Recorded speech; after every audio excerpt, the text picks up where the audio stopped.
día de hoy tenemos un tema pues novedoso, con ciencia, eh, los biomarcadores en el melanoma maligno. Vamos a aprender qué estudios mandar para cuando tengamos algún caso sospechoso y pues que podamos pensar que esto tiene cuestiones familiares o genéticas. Y bueno, pues para esto tenemos a la doctora Melania Abreu González, es genetista.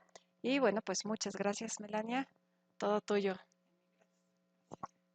Gracias, buenos días.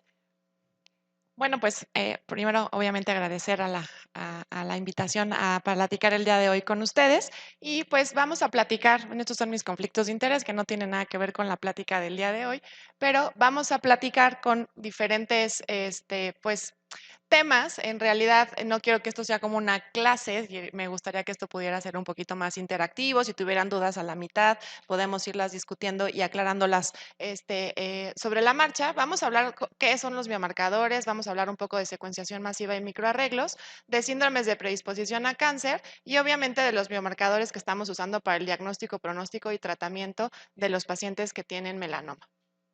Entonces, bueno, tenemos que partir diciendo que es un biomarcador, ¿no? Porque entonces biomarcadores en realidad pueden ser muchas cosas, ¿no? Pueden ser desde características que son medibles, que pueden ser moleculares, que pueden ser bioquímicas, incluso pueden ser imagen, que eso pues en melanoma también es una parte importante. Y a mí me toca también, ahora sí que desde mi cachucha de genetista, explicarles un poco sobre las diferencias de qué son las alteraciones germinales y cuáles son las alteraciones somáticas, ¿no? Entonces hay que recordar que las alteraciones germinales son aquellas en las que todas las células de nuestro organismo van a tener esta mutación, ¿sí? Normalmente son condiciones autosómicas dominantes, hablando sobre todo de riesgo a cáncer, pero bueno, vamos a heredar algo y viene por parte de alguno de los progenitores normalmente con un riesgo del 50% porque se trata de una herencia dominante. Y en aquellas mutaciones somáticas están exclusivamente dentro del tejido. Entonces, es importante diferenciar esto porque cuando nosotros analizamos la parte tumoral, pues bueno, estamos analizando únicamente este tumor. Sin embargo, como podemos captar tanto células sanas como células enfermas y el tipo de mutaciones que estamos analizando nos puede también orientar a que algún cambio o alguna mutación pueda ser germinal. ¿Qué quiere decir eso? Que si yo veo que tengo una mutación que está por arriba del 50% en un tumor, pues eso nos puede hacer sospechar que pueda ser algo germinal. Entonces, dependiendo del gen en el que estemos enfrentándonos, vamos a pensar NF1 para neurofibromatosis. Yo tengo un tumor que le encuentro una mutación en NF1 y si tiene una fracción alélica, es decir, la proporción de las células que yo encuentro mutadas es por arriba o cercana al 40%, pues me puede hacer pensar que puede ser algo germinal y que yo debería hacer el estudio en sangre, ¿sale? Normalmente los tumores van a tener mutados en F1, TP53, etcétera, pero la proporción que voy a encontrar pues va a ser por arriba del 5%, pero más o menos entre el 6 al 20% para pensar que eso se tratara exclusivamente de algo somático.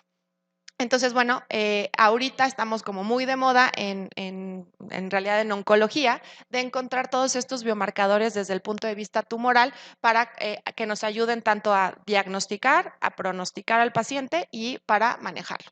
Entonces, no puedo empezar una plática a hablar de mutaciones y hablar de estrategias de secuenciación si no les doy al menos una introducción de qué es la secuenciación de nueva generación.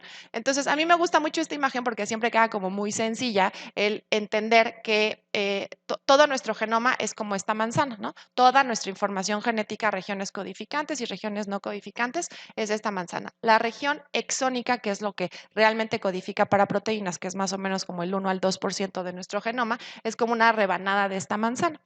Podemos hacer estudios de exoma, ¿no? O sea, a lo mejor cuando están viendo condiciones de genodermatosis, tal, pues podemos solicitar esto, por ejemplo, hablando para una neurofibromatosis clásica, ¿no? Sin embargo, cuando nosotros queremos hacer un panel o queremos hacer un estudio con genes limitados, pues yo voy a seleccionar exactamente cuáles son los genes que voy a analizar y lo voy a hacer de manera ahora sí que acotada. No estoy analizando todo toda la información genética. Y esto es muy importante. ¿Por qué? Porque entonces a veces pensamos que ya se hizo el estudio genético. Yo acudo a las sesiones y dicen, el genético salió negativo. Pues el genético, ¿qué significa? ¿Qué estudio de genética se le hizo? ¿Incluyó qué genes? ¿Es solamente para el tumor? Es un estudio puntual que ahorita vamos a ver las diferencias. Y entonces vamos a partir de que podemos tomar las muestras de sangre, pueden ser también de saliva para ver estudios germinales, o podemos utilizar los tejidos. Los tejidos pueden ser frescos, pueden ser embebidos en parafina, o pueden ser, por ejemplo, médula ósea, etcétera, ¿no? Entonces, una vez que ya tengo yo mi material, voy a hacer una extracción de DNA. Una vez que extraigo el DNA, lo voy a fragmentar, lo voy a cortar para poderlo poner con unos códigos de barras que me va a poder identificar cada muestra de manera individual, y luego lo voy a poder pegar en una superficie de vidrio que es la que meto al secuenciador. ¿Por qué le tengo que poner estos códigos de barras? Porque esa es como la parte fina de la secuenciación de nueva generación que me permite estudiar muchos genes y muchos pacientes al mismo tiempo. Eso es lo que ha permitido que los costos se estén abaratando. Entonces, una vez que yo ya lo fijo a mi superficie de vidrio, entra al secuenciador y voy a generar muchas lecturas. Una vez más, con los índices y con los códigos de barras, yo voy a separar a cada uno de mis pacientes y lo voy a alinear en estas secuencias que ya conocemos porque ya tenemos mapeado todo el genoma humano o prácticamente todo, y voy a poder decir, este paciente tiene una falta de ortografía o una mutación puntual o variante patogénica, como debemos llamarla, en un gen particular, por ejemplo, en el gen de Carras, por ejemplo, y esto nos indica que este paciente tiene esta mutación. Lo que yo les comentaba es que yo necesito tener una cobertura, es decir, yo voy a cubrir todo mi gen y además cuántas veces voy a leer una misma posición en el genoma. Entonces, cuando yo estoy hablando de estudios germinales, es decir, en sangre para diagnóstico genético, pues más o menos yo lo tengo que ver 100 veces. Con esos 100 veces, al menos tener 20 lecturas me da la confiabilidad para decir si está mutado o no está mutado. Pero cuando estoy haciendo un estudio somático, tengo que verlo 1000 veces. Entonces, tengo que tener mucha profundidad para poder captar esas pequeñas proporciones de genes mutados, y lo tengo que ver a través de esta profundidad. Entonces, siempre hay que leer muy bien las letras chiquitas de los estudios de qué es lo que se está incluyendo. Estoy analizando todo el gen, estoy analizando solamente un hotspot, estoy analizando a qué profundidad para poder tener la certeza de que el estudio estuvo bien hecho. Entonces, ahora sí, entrando en tema, tenemos que ver que para la evaluación molecular del melanoma, pues tenemos diferentes puntos en donde podemos hacer este abordaje. Entonces, lo primero es el screening, ¿no? Yo siempre digo que a veces es una oportunidad que se nos pierde porque no tenemos unas estrategias de salud pública correctas, o a lo mejor en México yo sé que no es el tumor más frecuente, pero de todas maneras deberíamos de tener la capacidad de detectar a tiempo y de tamizar a nuestra población para evitar riesgos incrementados, ¿no? Entonces, la primera es el screening y es saber si tengo un riesgo incrementado para desarrollar melanoma, que ahorita vamos a verlo a detalle. Después podemos evaluar directamente las biopsias. Y esto nos puede hablar de cuál es el tipo de lesión, a qué grado se está extendiendo, el pronóstico, si este paciente va a tener riesgo a recaídas, cuál va a ser la sobrevida, el tratamiento si puede ser quirúrgico, si necesita una terapia blanco, cada cuánto necesito hacer revisiones y si este paciente va a necesitar una terapia, por ejemplo, de mantenimiento. Entonces, cuando hablamos de los síndromes de predisposición al cáncer, hablando específicamente para predisposición a melanoma, pues más o menos entre el 5 al 12%, como en todos los otros tumores, el 10% de los tumores de los casos van a tener antecedentes y van a ser hereditarios. Entonces, ¿qué tipos de tumores vamos a tener? Pues, y de riesgos, pues lo primero es que vamos a tener este melanoma familiar con lunares atípicos múltiples, que es como una entidad per se. Estos van a tener nevos atípicos, vamos a tener nevos múltiples que van a ser más de 50. El riesgo de melanoma va a ser entre el 28 al 67% y pues están asociados a las variantes patogénicas en CDKN2A. Y si es negativo, pues el siguiente estudio se tiene que buscar para CD4K. más o menos estos casos de melanoma dominante pues van a ser como el 45%. Quiere decir que todavía hay más de la mitad que se nos están escapando y que no son por estas vías, que pueden ser cosas multifactoriales, que podemos tener genes de riesgo y pues polimorfismos que también ahorita vamos a comentar. Y el segundo caso y el segundo síndrome es este que está asociado a VAP1 y estos van a tener clásicamente, además del melanoma, pues el melanoma también puede presentarse en la uvea, podemos tener riesgo a mesotelioma y podemos tener antecedentes de carcinomas de células claras o tumores atípicos de Spritz, ¿no? Entonces, bueno, es bien importante que tengamos este entrenamiento de interrogar a los pacientes de manera dirigida. Si vemos algo en el árbol genealógico, pues por favor referir a genética para que se termine el abordaje completo y que se pueda decidir exactamente cuál es el mejor estudio a realizar. Entonces, cuando no teníamos la secuenciación de nueva generación o cuando todavía íbamos en un modelo escalonado o muchas veces cuando es lo que tenemos acceso, por ejemplo, en un instituto donde sí se tiene acceso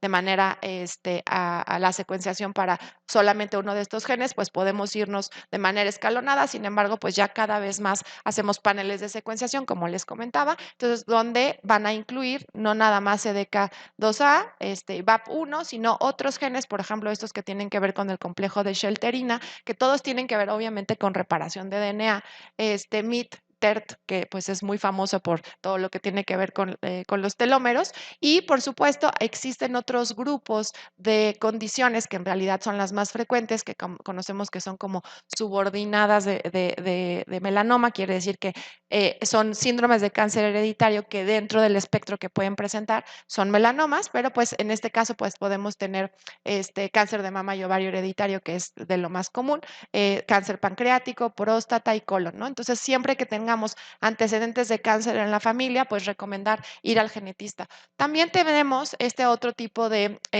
condiciones, por ejemplo, geroderma pigmentoso, que son condiciones que nos van a dar un riesgo incrementado para melanoma. Sin embargo, pues son cuadros clínicos bastante más evidentes, que se diagnostican de manera temprana y que, bueno, pues estamos con los pediatras y los oncólogos pediatras en vigilancia a estos pacientes. Sin embargo, pues sí, el pronóstico de ellos pues no es bueno, incluyendo pues a todos ellos que pueden tener, por ejemplo, Li-Fraumeni o síndrome de Lynch, que no es una clase de síndrome de cánceres hereditarios, pero sí es importante que las tengamos en el radar para que podamos referirlas de manera temprana. Y muchas veces no tenemos a veces el tiempo ni el hábito de preguntar intencionadamente 3 generaciones de saber exactamente de qué se murieron, y es algo que hay que estar pues ahora sí que con el foco rojo, porque pues son los de las cosas que, como les digo, se nos están perdiendo estas oportunidades para diagnosticar y prevenir el cáncer, ¿no? Así tal cual.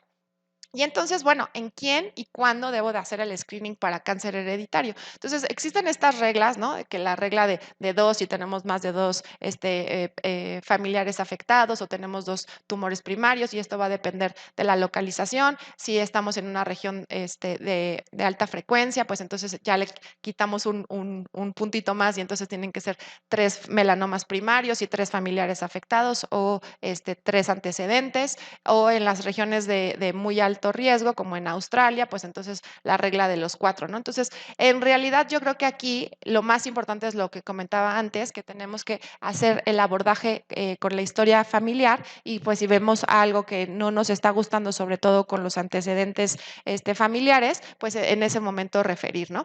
Y en concreto, pues hay diversas poblaciones, sobre todo Australia, Nueva Zelanda, todas las regiones nórdicas, que tienen más riesgo por el tipo de pigmentación que tienen, ¿no? Y esto es importante porque, pues bueno, sabemos que ellos van a tener esta variante, ¿no? Que es un polimorfismo en este gen que se llama MC1R, y más o menos el 70 al 90% de la prevalencia de esta variante se puede asociar a la producción de melanina, que eso es bien relevante. ¿no? Es la que se asocia a la feomelanina, que es la de la pigmentación de los pelirrojos y los que van a tener la piel más clara. Y sabemos que pues este polimorfismo per se es necesario para tener, o esta mutaciones en este gen es necesario para ser pelirrojos.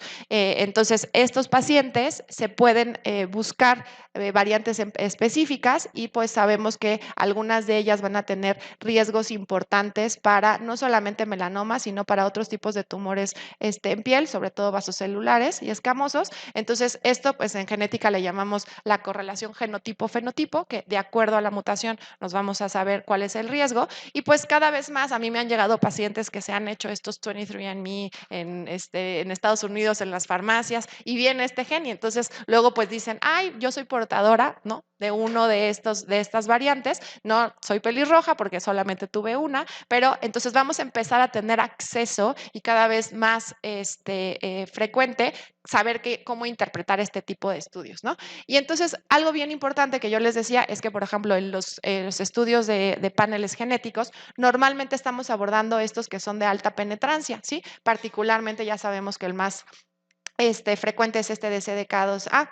Sin embargo, en estos genes de penetrancia intermedia o de baja penetrancia se pone un poquito más difícil porque necesitamos, pues ahora sí que ir con el genetista para que nos ayude a entender que estas variantes iban a tener una implicación o no en el fenotipo y que pues estos pacientes están en un riesgo incrementado. A mí me gusta explicar esta parte como si tuviéramos una balanza y esta balanza se va llenando de pesitos a lo largo de la vida en el contexto de una condición multifactorial como puede ser también la exposición a la luz solar. Entonces, vamos poniéndole más y más pesitos y si nosotros tenemos una variante de baja penetrancia, pues ese peso pues puede ser que sea suficiente para ya vencer la balanza y entonces generar la condición o el melanoma, ¿no? Entonces, dentro de el segundo punto, entonces ya dijimos, existen síndromes de predisposición a melanoma, existen algunos que como dentro del espectro, ¿no? Como secundarios, que se tienen que pensar, que pueden ser estos de síndrome de cáncer hereditario, Lifraumen y tal. Entonces, estos no son los que ven todos los días y a lo mejor si los ven no nos estamos sospechando. Entonces, nada más reforzar el hecho de hacer muy bien los árboles genealógicos y al menos el interrogatorio, si vemos algo que no, referir para que entonces se tome la decisión correcta. Y cuando ya tenemos un paciente que no tiene antecedentes, que estamos viendo ya más bien en un plan de diagnóstico molecular, pues tenemos que saber que en melanoma tenemos como las dos vías clásicas, ¿no? Entonces tenemos la exposición a la luz solar en un melanocito normal, que después con una exposición intermitente, pues clásicamente vamos adquiriendo mutaciones, ¿no? Es como la teoría de los múltiples eventos. Un nevo incluso un nevo normal va a tener ya mutaciones en BRAF y entonces vamos a ir adquiriendo nuevas y nuevas mutaciones hasta que esto desregula completamente el ciclo celular y generamos el melanoma, ¿no? O puede ser una exposición crónica continua y estos son los que es interesante porque no son los que tienen BRAF mutado. Estos que tienen exposición crónica continua a la luz solar, en realidad lo que van a tener son mutaciones en otros genes, como en los que son en la vía de NRAS, ¿sale? Entonces, en la vía de RAS son los clásicos que van a ser más bien por la exposición crónica y en estos son en las que sí hay una exposición, sin embargo, es una exposición intermitente y vamos a tener diferencias en la localización también de los melanomas. Entonces, sabemos que cada una de estas vías vamos a tener diferentes frecuencias en las mutaciones de estos genes. Entonces, BRAF pues es lo más común y es lo que al menos en el 50% van a estar mutados. Les digo que los que no van a tener BRAF mutado van a tener NRAS o alguno de la vía de RAS mutado, más o menos en el 20%. Interesantemente, también podemos tener mutaciones en KIT, que no es la mayor frecuencia, pero sin embargo, sí es bien importante que se puede hacer el diagnóstico molecular. También podemos tener variantes específicas para melanomas uveales y estos tienen como una composición diferente que también ahorita vamos a comentar. Y como les decía, podemos empezar a adquirir mutaciones y típicamente lo que tenemos que evaluar es BRAF, RAS y NF1. Estos son como las tres vías principales que tenemos que analizar desde el punto de vista molecular en estos tumores. Y bueno, aquí, aunque se ve muy chiquito, pues podemos ver que tenemos una progresión, ¿no? Y que entonces estas son lesiones que van a ir acumulando mutaciones y pues muchas de ellas es por la sensibilidad que estamos teniendo a la exposición de luz ultravioleta. Entonces, dentro del punto de vista diagnóstico, yo sé que no sé si tengamos oncólogos médicos ahorita, sin embargo, pues vamos a seguir estas clasificaciones clásicas en donde vamos a tener que realizar una biopsia. Aquí los dermatólogos son expertos de los bordes, de cómo tomar la biopsia. En realidad lo que quiero detallar ahorita es que, bueno, pues los patólogos y los dermatopatólogos pues tienen todas estas características que tienen que evaluar para poder informar y poder estadificar a los pacientes. Entonces, existen diferentes clasificaciones. Esta es la más frecuente, bueno, la más importante. De acuerdo a esto, pues vamos a poder tomar decisiones y el árbol de acuerdo al manejo y al tratamiento, que no es a lo que me voy a dedicar de explicar, no es el área de expertise y sobre todo porque yo lo que quiero explicarles es cómo se realizan los estudios moleculares que nos van a llevar a la categorización de esta parte del diagnóstico. Entonces, hay que recordar en dónde estamos, ¿no? Entonces, tenemos esta vía que es la vía de MAP quinasas. Entonces, es una vía de transducción de señales, es decir, uno le va pasando como el chisme al otro y el chisme, pues normalmente es la activación. Esta activación se hace a través de la fosforilación y entonces vamos a tener que en esta vía tenemos a RAF, ¿no? Que BRAF es el que está en esta posición. Luego tenemos la vía de MEC, ERK, que son en realidad los efectores. ERK1 es el efector y el efector es que va a ser eh, eh, ahora sí que una cascada de señales para tener proliferación y sobrevivencia celular. Entonces, esta es una vía relativamente común en muchos tipos de tumores, en muchas condiciones. Ya comentábamos, por ejemplo, para NF1, en RAS y en SOS tenemos a los síndromes de Noonan. Entonces, hay muchas mutaciones que dentro de estas vías pueden generar y condicionar síndromes genéticos monogénicos, como también muchos tumores. Entonces, ¿qué es lo que pasa en realidad con RAF? Bueno, pues RAF tiene así es como se ve, es como si fuera una gotita azul y una gotita verde. En la gotita verde tenemos este dominio que es el amino terminal y el amino terminal es importante porque es la que va a interactuar con RAS, ¿sí? Entonces, esta interacción con RAS solamente se lleva a cabo en modo de que se prende cuando vamos a formar un dímero. Entonces, tenemos que tener dos prendidos pegados a RAS para tener esta activación y a través de esta activación vamos a activar la cascada de MEC y ERK. Entonces, la variante importante que es la posición 600 de BRAF está localizada justamente en este dominio amino terminal.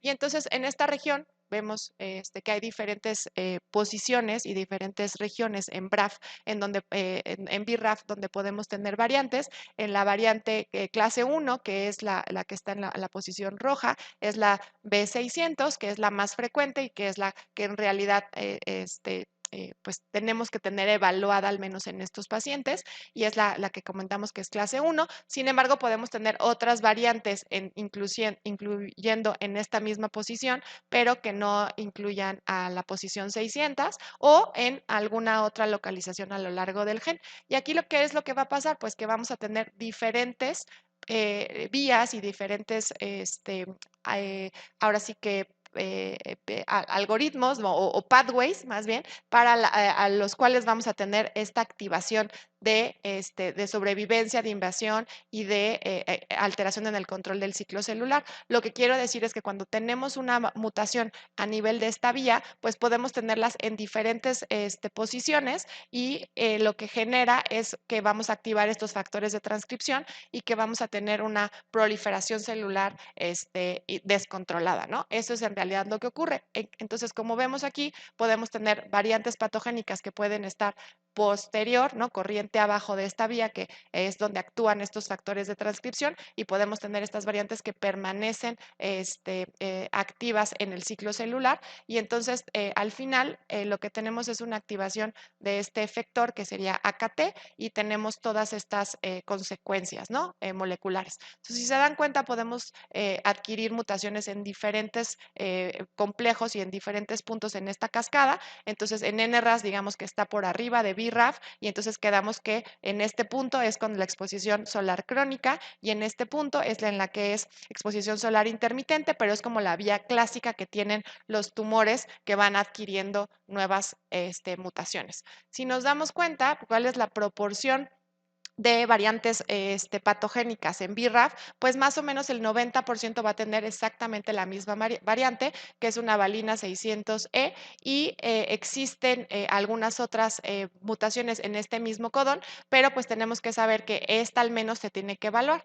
Y en el BRAF en melanoma, pues en diferentes tipos de melanoma, ¿no? Ya sea en los acrales, en mucosa, en conjuntiva y en uvea, en realidad la proporción del circulito azul, que es BRAF 600E, pues vemos que es muy distinta. Entonces, al menos en los que son cutáneos, en la mitad de los casos sí van a estar mutadas, y los otros en realidad van a tener otra composición por otra activación de las vías. Entonces, una de los métodos que podemos tener de manera sencilla para el diagnóstico de la variante en BRAF es a través de inmunohistoquímica. Entonces, yo sé que ustedes se lo mandan al patólogo, el patólogo hace esta tinción y puede decir, bueno, pues de acuerdo a la proporción de tinción, pues podemos decir si es positivo o negativo. Sin embargo, pues eso también a veces es difícil, o no tienen siempre todas las tinciones disponibles. Entonces, una de las opciones más sencillas desde el punto de vista molecular es poder realizar esta variante o la búsqueda de estas variantes a través de una RT-PCR, que después de COVID ya todos ustedes son expertos en una PCR, y sobre todo en estas PCRs de tiempo real. ¿Y qué es lo que pasa? Bueno, yo voy a tener mi tejido, de este tejido voy a extraer mi DNA. Una vez que extraigo el DNA, voy a correr una retrotranscripción, y después pues voy a amplificar. Mientras más rápido amplifique, quiere decir que hay más proporción o más copias de esta mutación, y en realidad lo que quiero que recuerden es que la PCR va a contestar una pregunta en específica: ¿tiene la B600 o no la tiene? ¿Sale? No va a ser una secuenciación de muchos genes, simplemente va a ser la respuesta a una sola pregunta. Existen diferentes ensayos, por ejemplo, este es el que tenemos aquí, en donde podemos analizar diferentes alelos, quiere decir diferentes combinaciones de mutaciones en esta misma posición. Entonces, en la B600E, que quedamos que es la del 90%, del 90% de los casos. Sin embargo, tenemos otras variantes. Entonces, ahora sí que inteligentemente se diseñan las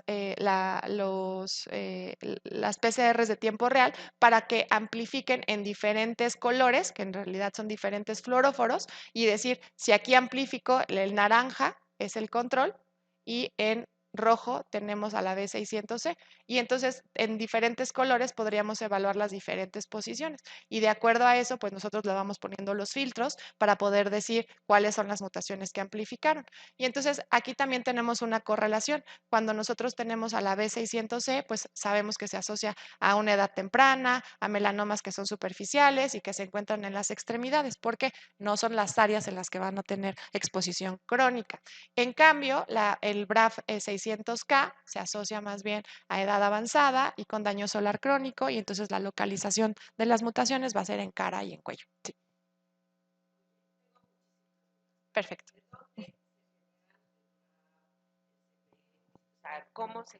¿Cómo se generan todos los acrónimos de todas estas cosas? Son las mutaciones. Es una valina 600, por ejemplo, lisina, una valina 600 metionina, valina 600 arginina, valina 600 glicina. ¿Y el BRAF qué significa? El BRAF es BRAF. O sea, por eso, Ajá, pero es el gen. Es el gen. Es el gen. Entonces, si nos vamos aquí está el gen. Pero el gen se le puso el nombre porque está en alguna posición o...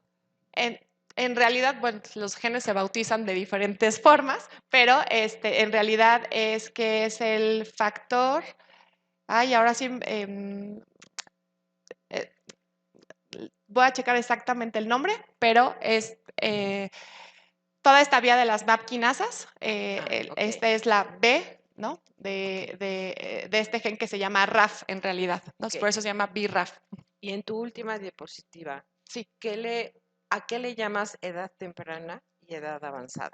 Sí, esto es buena pregunta. En realidad aquí lo que quiere decir esta correlación es que no son las clásicas, la B600E, no son las clásicas que son por exposición continua. Si nos vamos a la primera diapositiva, a ver acá, aquí, quedamos que aquí dentro de la exposición solar vamos a tener una exposición intermitente. En estos pacientes que tienen exposición intermitente se supone, bueno, no se supone, se presentan a edades distintas, ¿sí? Entre los 35 a 40 años, a diferencia de estos que son de exposición solar crónica, que son después de los 60. ¿Sale? Entonces, esas son de las diferencias dentro del genotipo-fenotipo. Antes de los 60 es Exacto. edad temprana, Ajá. después de los 60 es edad avanzada. Correcto, sí. Porque son muy diferentes los Sí, totalmente. pronósticos. Y son muy diferentes los pronósticos, pero también es muy diferente la etiología de la mutación, ¿sale? Ok.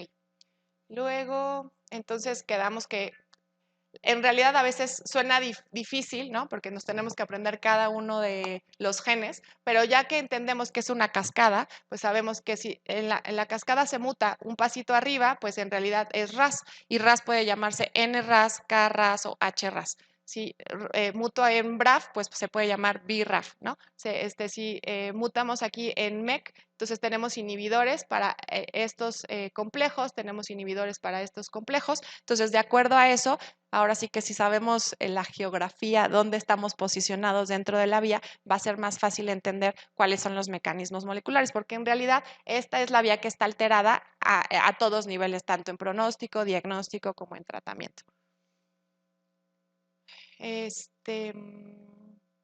Ok, entonces, algo que también me parece importante es que a veces cuesta trabajo decir si se trata o no de un melanoma, ¿no? Y sobre todo en aquellos que hacen el diagnóstico histopatológico, necesitan como a veces más herramientas para poder decir que si se trata de algo patológico o no. Y entonces se han diseñado ciertos estudios que son de expresión, quiere decir que se está expresando o no una proteína. ¿Sí? Estos estudios de expresión son muy famosos, por ejemplo, en mama, que es el Oncotype o el MamaPrint, o en estos nos ayuda a decir si se está expresando una proteína o no. En melanoma se han desarrollado diferentes estudios de expresión para poder decir si se trata de un melanoma o no, y también para saber si van a requerir una vigilancia más estrecha. En diferentes momentos estos estudios están tratando de ser incluidos, ¿no? Porque al final lo que queremos es tener biomarcadores más certeros y también biomarcadores que nos puedan ayudar a decir cómo van a responder estos pacientes o si yo tengo que establecer estrategias de prevención más tempranas. Entonces, una de estas se llama MyPath, que de hecho lo desarrolló Myriad. Myriad Genetics es una empresa gigante que se dedica a hacer justamente como estos biomarcadores específicos, y entonces hicieron un esfuerzo por hacer el de melanoma. No les ha salido tan bien, de hecho Myriad terminó vendiendo la prueba y la vendió a otra empresa grande que se llama Castle Genetics, Castle Bioscience, y de todas maneras sigue ofreciéndose comercialmente. Lo que quiero decirles con este, por ejemplo, es que este es un panel en donde se analizan 23 genes por qPCR, que es igual saber si está presente o no, son genes de expresión, y de acuerdo al patrón de expresión te dicen en dónde estás, si tienes un riesgo de que efectivamente sea melanoma, perdón, aquí en rojo, o que no sea melanoma, y también tenemos un área intermedia. Y entonces, pues esto se ha puesto como a prueba para tratar de validarlo si en realidad es un biomarcador efectivo. Y cuando hay duda si es un melanoma o no, una de las formas que utilizan los patólogos y los dermapatólogos es hacer un FISH, ¿no? Es hacer FISH para saber si tenemos alteraciones cromosómicas grandes que nos puedan ayudar a orientar que este tejido sí está descontrolado, que tiene alteración en el ciclo celular.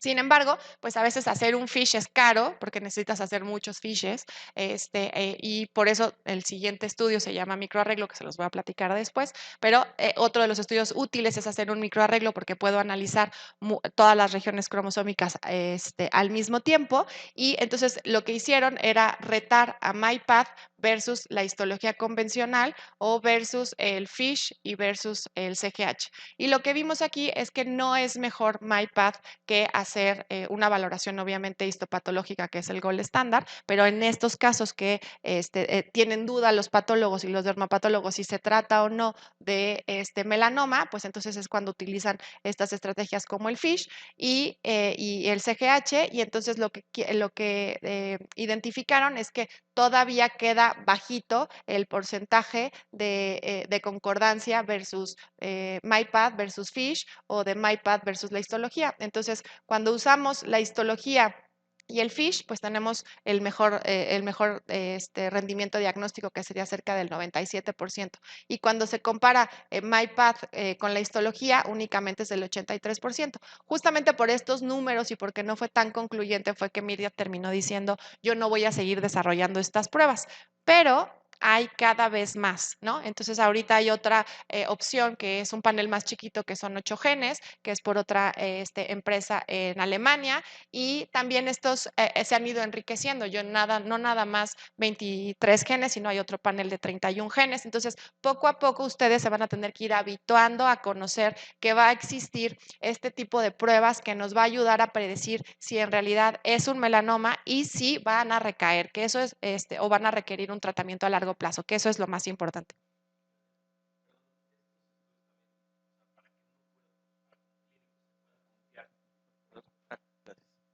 Para que uno pueda confiar en estos estudios que realmente están validados, digo, con toda la opción que empieza a ver ya hasta en la esquina los venden, realmente la clave para detectar si está validado o no es que tenga la certificación del Colegio Americano de Patología, ¿cierto? Sí. O sea, ya con eso ya se puede confiar que ese estudio es válido.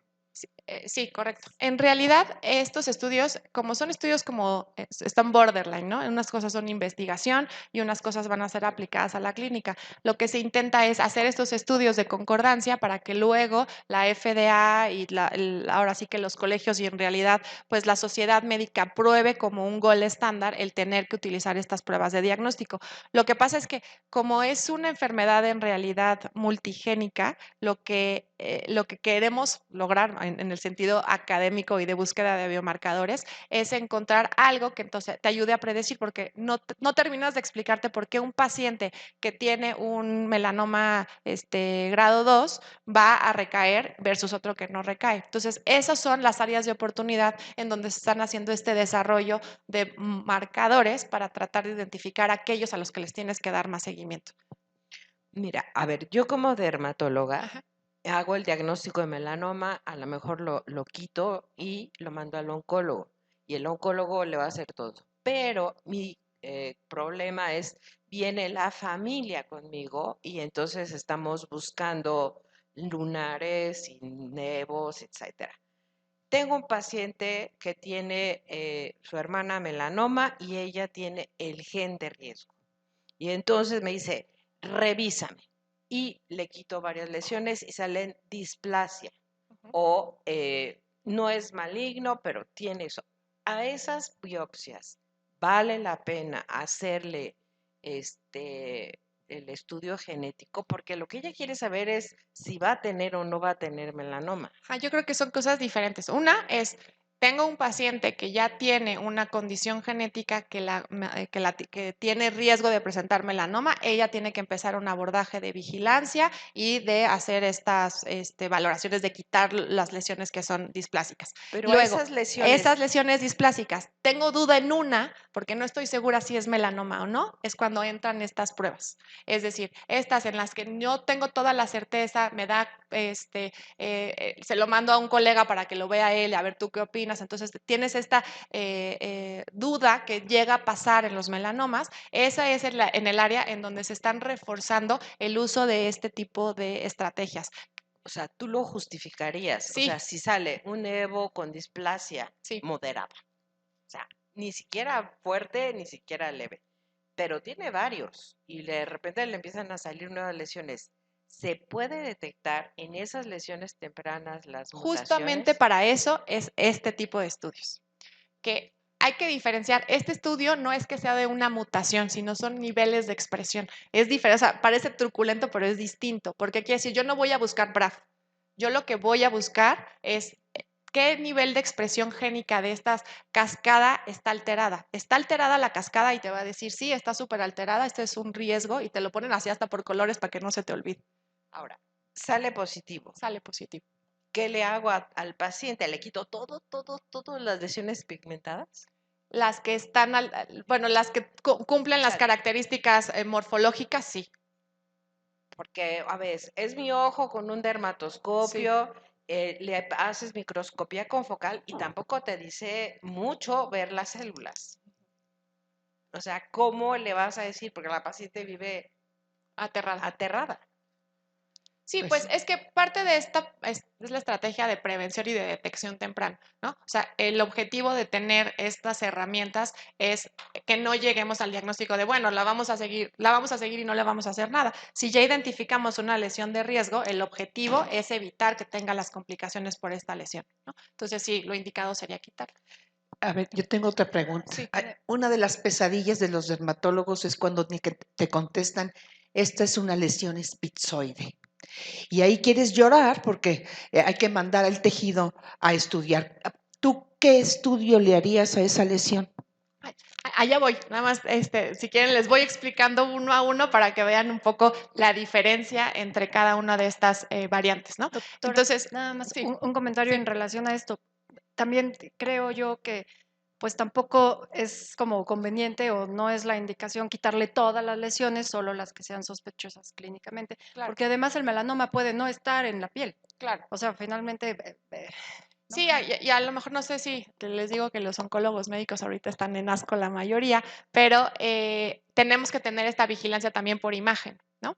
Entonces, tenemos que tener ahora sí que este equipo multidisciplinario para decidir si es que necesitamos hacer algo más. Por supuesto, de estos estudios de expresión, también una cosa es interesante, que ya hay algunas moléculas o, bueno, unos marcadores que te dicen si necesitas hacer ganglio centinela. Entonces, estamos migrando a que con estos estudios de expresión nos van a ayudar para poder categorizar de manera más clara si necesitamos seguir a este paciente o no, porque ese es como el limbo en el que estamos, ¿no? Que muchas veces estos pacientes no saben si, si van a progresar o no. Y en esos casos es donde estos estudios de expresión están teniendo una, pues un nivel de estudios y cada vez más vamos a ver opciones. Hay otra opción por biopsia líquida que también se las voy a contar, nada más pues vamos caminando una y una, ¿sí? Ok, entonces ya quedamos que ya lo diagnosticamos y a partir del diagnóstico pues podemos hacer exactamente las mismas variantes que analizamos dentro del tumor y diferenciar lo que es expresión, que quedamos que lo de expresión nos va a ayudar para decir qué tanto va a progresar este paciente y si definitivamente podemos decir que se trata de un melanoma. Eso para eso sirven los estudios de expresión.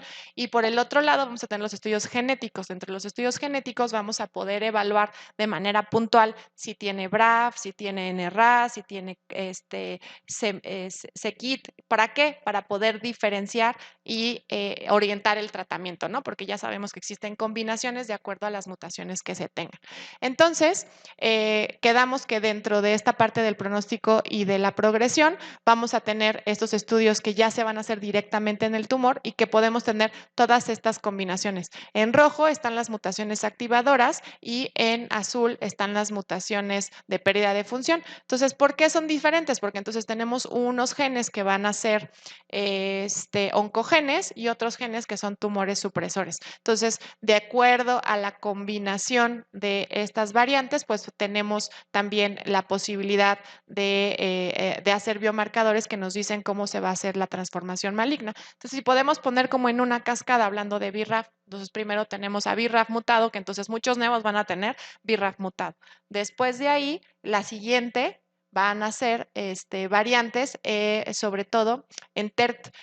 TERT es uno de los biomarcadores que nos ayuda a pensar que ya estamos teniendo una transformación, y otros que definitivamente nos hablan de que ya está completamente invadido y infiltrado van a ser PTEN y TP53. Entonces, de acuerdo al tipo de mutaciones que estemos encontrando en el estudio somático, pues nos ayuda también a decir a qué nivel de esta cascada estamos. Y diferentes tipos de melanomas, ¿no? Vamos a tener igual, quedamos que existen otros que pueden tener mutaciones en KIT, pero las que tenemos que recordar y saber es que TERT tiene que estar dentro de los paneles, justamente porque es de los biomarcadores que nos ayudan a decir que esto ya se está transformando.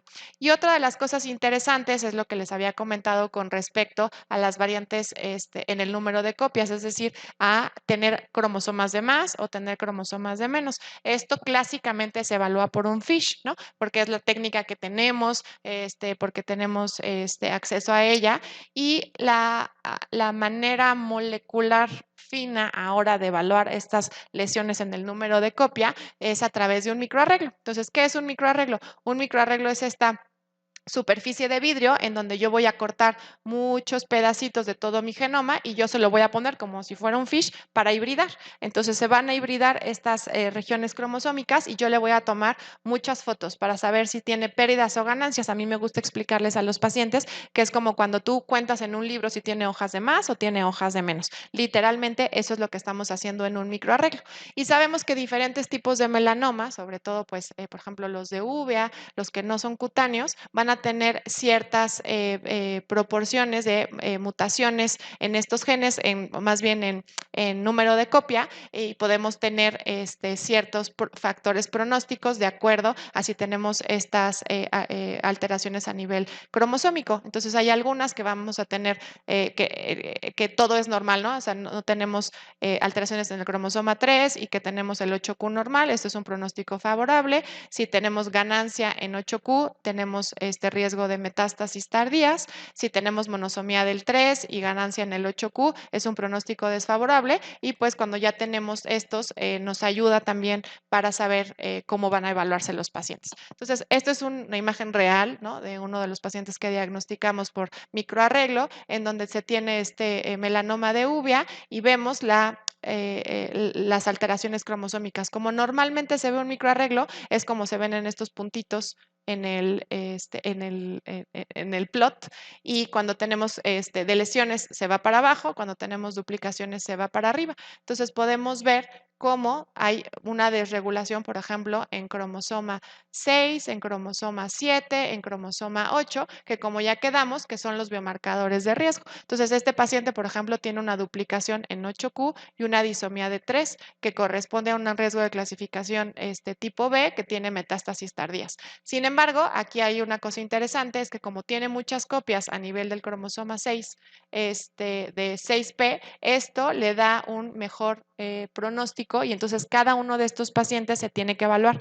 Hacer esto por FISH es muy difícil porque lo tendrías que hacer a ojo, tener todas las ondas, es algo muy complicado de hacer, y entonces por eso necesitas estudios más ahora sí que más que sofisticados, que analicen genoma completo para que tú tengas la posibilidad de analizar todos los cromosomas al mismo tiempo y ver ganancias y duplicaciones en estas regiones. Y por ejemplo, es otro en donde test tenía muchas más alteraciones, vean, desde el cromosoma 1, el cromosoma 3, que estos quedamos que la monosomía del cromosoma 3 ya de entrada era de mal pronóstico, ¿no? Entonces vemos que estas estrategias de biología molecular nos van a ayudar a clasificar el factor pronóstico de estos pacientes. Y por supuesto, pues lo que a los oncólogos les encanta escuchar es obviamente lo que tiene que ver con el tratamiento, y que estos biomarcadores son accionables, ¿no? Es decir, yo con este biomarcador, ¿qué tratamiento le voy a dar? Esa es la pregunta que ellos están tratando de resolver, y de acuerdo a eso, pues tenemos diferentes algoritmos y diferentes estrategias. Como les digo, los principales biomarcadores que tenemos que evaluar obviamente es BRAF y MET. MEC, y después que tengamos incluidos algunos otros que nos ayuden a hacer los diagnósticos diferenciales, y hay diferentes composiciones. Ahí quedábamos que si son acrales, que si son de Spitz. Entonces, por eso es importante que tengamos conocimiento de que analizar gen por gen es muy difícil, y entonces lo que necesitamos hacer es un perfil genómico completo, ¿no? Entonces, estos estudios en tumor en donde analizo muchos genes al mismo tiempo, muchos biomarcadores que nos van a ayudar diagnóstico, pronóstico y tratamiento. Entonces, en una sola prueba, en estos pacientes que ya diagnosticamos un melanoma, por ejemplo, tenemos este paciente en donde se encontró la mutación clásica de BRAF, y además pues ya nos ayudan y nos dan las combinaciones de tratamientos aprobados por diferentes instancias gubernamentales en Estados Unidos y en Europa, y entonces te dicen, para este tipo de variante, para este tipo de tumor, la combinación que está aprobada por la FDA es esta. Sin embargo, existen otros tratamientos que se pueden dar y te dan todas las otras opciones, y entonces de manera muy clara podemos orientar cómo puede ser el tratamiento de acuerdo a las mutaciones que están. ¿Sale? Y aquí te dicen, bueno, pues entonces analizamos con este tipo de tumor, tiene un biomarcador relevante, hay 16 tratamientos disponibles, incluso pues en Estados Unidos se pueden accesar a diferentes ensayos clínicos. Y entonces, para que ustedes también sepan, este tipo de resultados tienen diferentes formas de que se reportan, y se tienen que reportar obligatoriamente las que son Tier 1 o clase 1, que quiere decir que hay una correlación clínica significativa, y a partir de eso pues es nivel de evidencia A o nivel de evidencia B. Para las dos es que potencialmente puede tener tratamiento y puede ser de factor pronóstico, igualmente nivel de evidencia C y D. Y las de variantes de significado clínico incierto, que a lo mejor ya por ahí alguna vez han oído, que son estas que no podemos definir de manera clara, estas y las benignas no las estamos reportando o no se reportan de manera consistente en los estudios genómicos completos, porque entonces nada más pueden confundir al médico tratante y a los tomadores de decisión. Y otra cosa que es importante también en melanoma es que no nada más tenemos esta vía de MAC-quinasas, sino también tenemos toda la parte de las inmunoterapias, ¿no? Y estos pacientes pueden ser candidatos a recibir inmunoterapia, y todo depende igual de los biomarcadores. El biomarcador pues más conocido y que seguramente ustedes han utilizado es el PDL1. Sin embargo, hay otro biomarcador que sí por los estudios genéticos se puede analizar, que es el TMB, que es el Tumor Burden Mutation. Entonces, hay que acordarnos que dentro del TMB, eh, eh, los melanomas son los que más mutaciones están acumulando, porque es un daño crónico por exposición solar. Entonces, esto va haciendo que se empiecen a generar firmas mutacionales específicas, ¿no? Que son transiciones generadas por VA y VB, que son cambios de CT o de C por G, y esto se puede medir, ¿sí? Se puede medir de manera bioinformática cuántas mutaciones de este tipo estoy adquiriendo en mi genoma. Entonces, vemos en diferentes tipos de tumores cuáles son los que más mutaciones están adquiriendo. Pues vemos aquí en rojo en melanoma, y después pues el cáncer de células pequeñas de pulmón es el segundo en la lista, pero entonces el melanoma es el que más está adquiriendo mutaciones.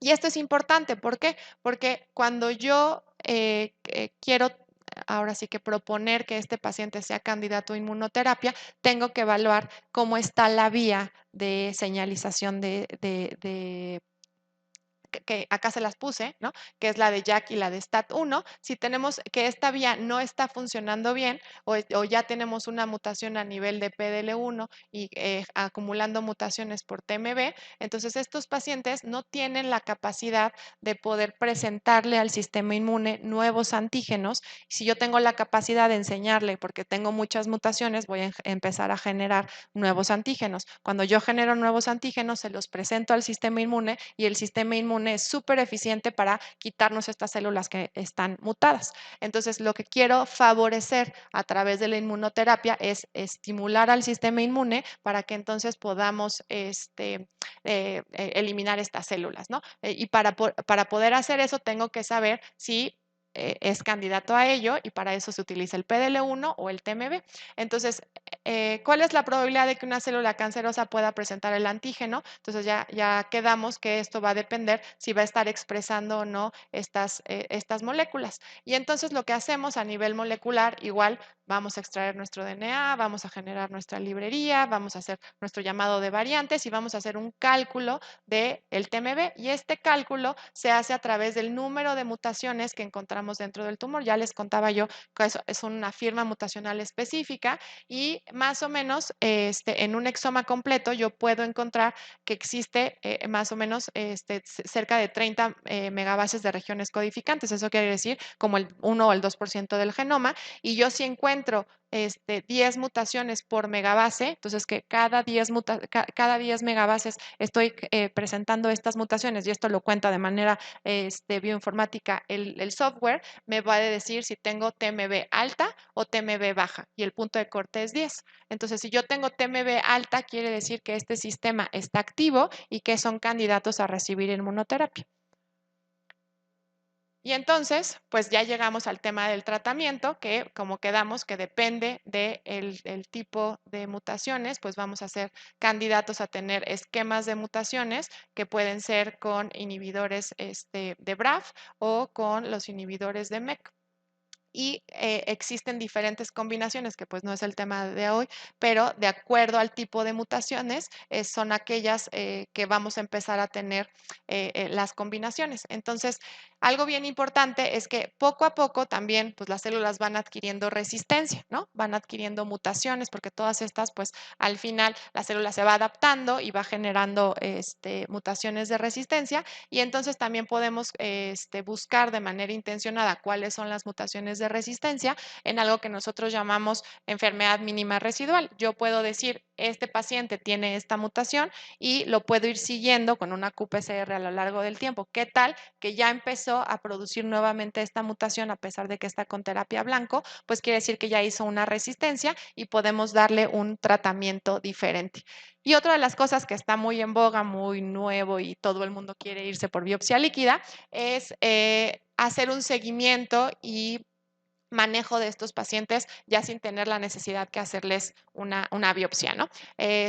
O porque no podemos acceder al tumor, etcétera, ¿no? Y entonces la biopsia líquida en realidad se va a diferenciar, ¿no? Tenemos diferentes tejidos dentro de la sangre y podemos tener este DNA circulante libre de células, también tenemos el tumor circulante, que normalmente vamos a tener fragmentos del tumor y también de las metástasis, y también podemos tener estas llamadas CTCs, que son las células tumorales circulantes. Entonces, si yo les dije para que los estudios germinales se analizaran eran 100 veces, para los estudios somáticos son 1000 veces, para los estudios en biopsia líquida son 20,000 veces. ¿no? Entonces, el nivel de secuenciación es mucho más grande. Necesitamos ver solamente celulitas y fragmentos que se están desprendiendo del tumor, y pues todo va a depender también del shedding del tumor. Todas estas cosas las tenemos que seguir conociendo y evaluando. Sin embargo, ya hoy por hoy, por ejemplo, Natera está ofreciendo este estudio para seguir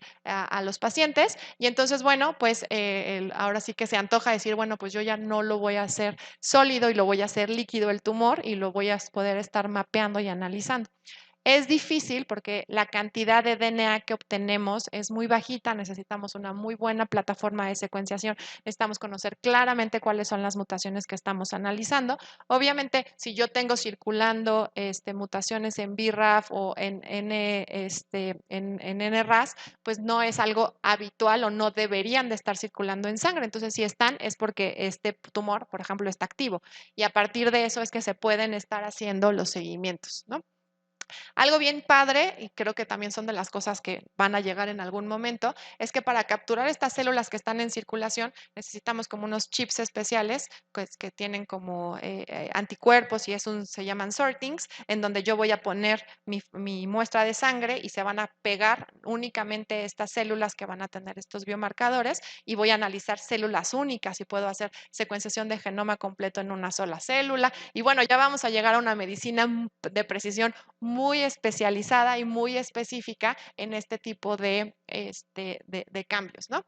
Y bueno, a manera de conclusión, solamente recordar que vamos a tener biomarcadores en diferentes momentos. Muchos de ellos pueden ser los mismos, es decir, voy a tener el marcador de BRAF que me va a servir para decir cuál es el diagnóstico, me va a ayudar a decir que el pronóstico del paciente, me va a ayudar a decir si va a responder o no y si va a ser candidato a un tratamiento. Entonces, todo va a depender en qué momento del paciente lo pidamos y pues obviamente no quiero partir, ahora sí que terminar la plática sin recordar la importancia de cuidar los tejidos.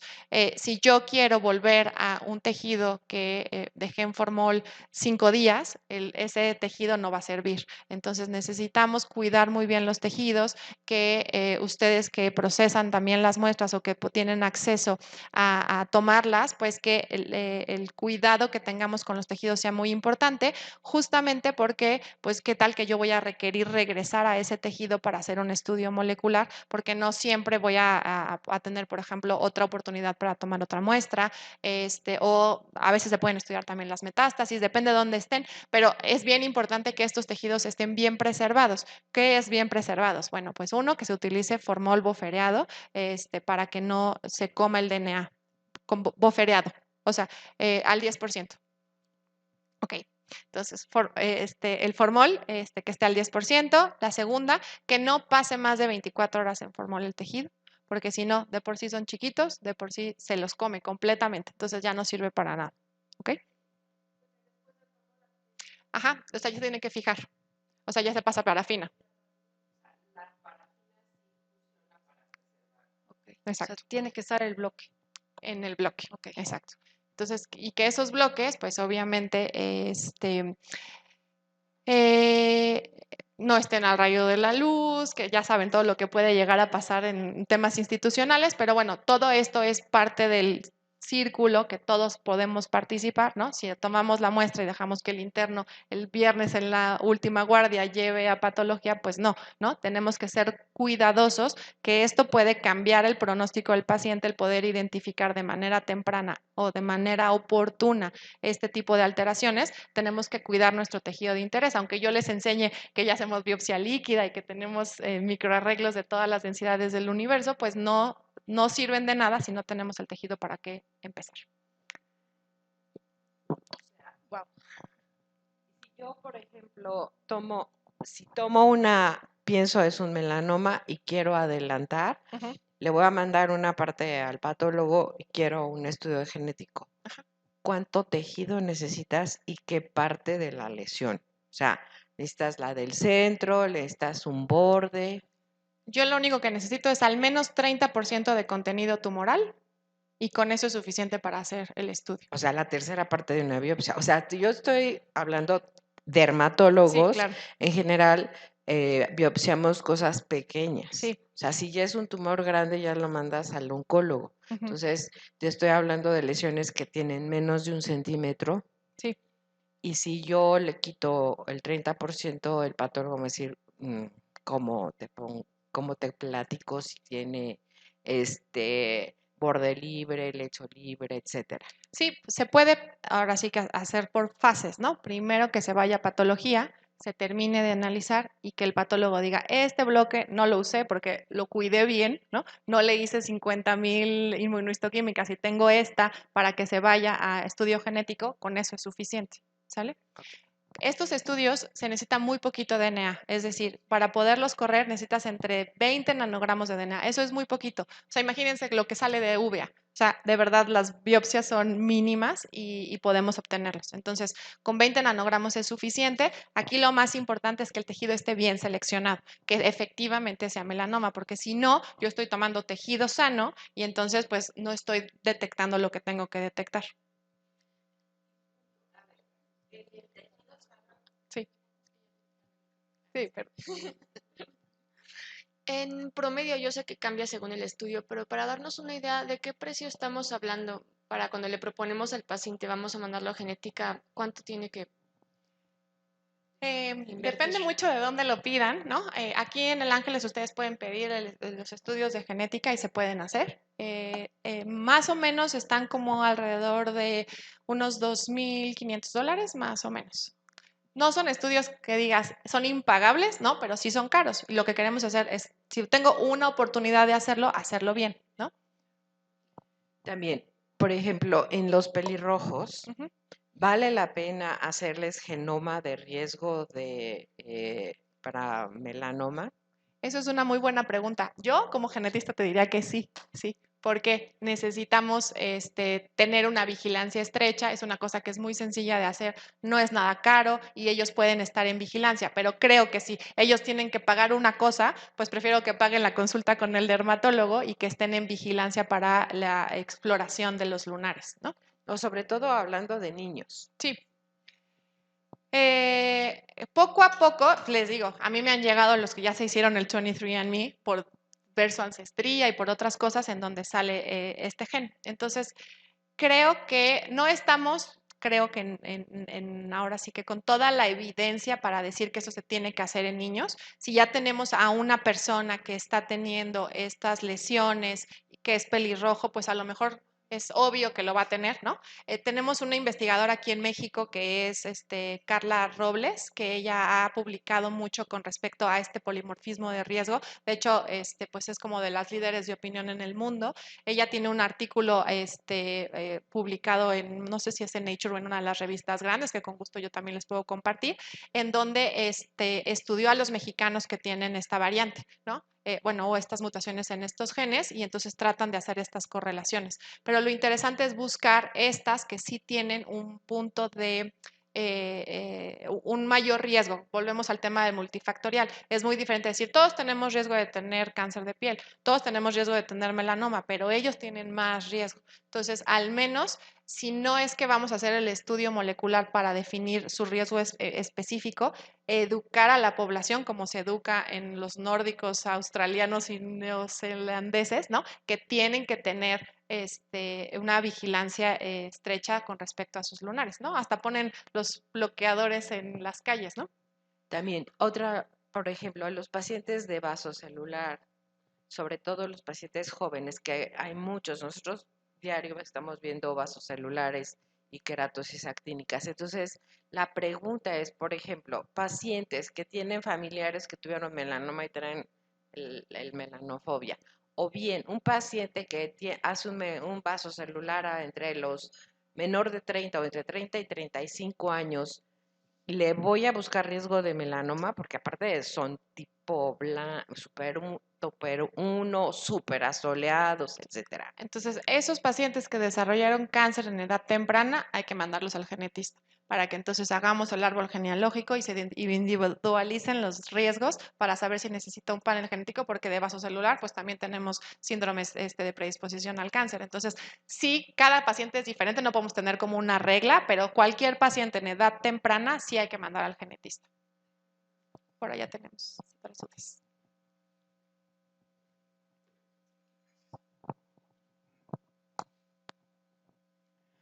Felicidades por su interesante y además bien fundamentada presentación. Mi pregunta es si además de la predisposición genética que usted manifestó, existen otras consideraciones etiológicas para la formación de este tipo de problemas. Sí, bueno, lo que conocen ustedes mejor que yo, ¿no? Todo el tema de la exposición, de el tener nevos melanocíticos congénitos, por ejemplo. O sea, estos que son factores de riesgo, ahora sí, propios para tener, pues, cualquier cáncer de piel, ¿no? Y dentro de ese espectro, pues, tenemos a melanoma. Gracias por la presentación. Buenos días. Mi duda es si las familias o los integrantes de familias que tienen muchísimos lunares, principalmente en cara, aumenta el riesgo de un mal pronóstico para tener melanoma. Sí, sí estamos hablando sobre todo de este síndrome que puede estar relacionado con CDKN2A. Esos son de los que más riesgo tienen, que clásicamente van a tener múltiples nevos. Entonces, a estos pacientes que tienen más de 50 nevos, casi siempre son en la espalda, pero pueden estar en cualquier otro lado, o también los que tienen múltiples léntigos, esos también pueden formar parte de un síndrome monogénico, que por eso les digo, si hay algo dentro de dismorfias o dentro del número de lesiones, pues sí vale la pena pensar que pueda hacer algo monogénico y en ese caso hacer los estudios germinales. Y una segunda pregunta, ¿vale la pena en forma preventiva quitar todos esos lunares? O sea, eso pues, dudo que se pueda hacer, ¿no? O sea, si son muchos, yo creo que valdrá la pena saber cuáles y si están displásicos o tal, pues en ese caso sí, pero en realidad muchos de esos es de mucho seguimiento y sobre todo la educación de la no exposición crónica a luz ultravioleta. Gracias.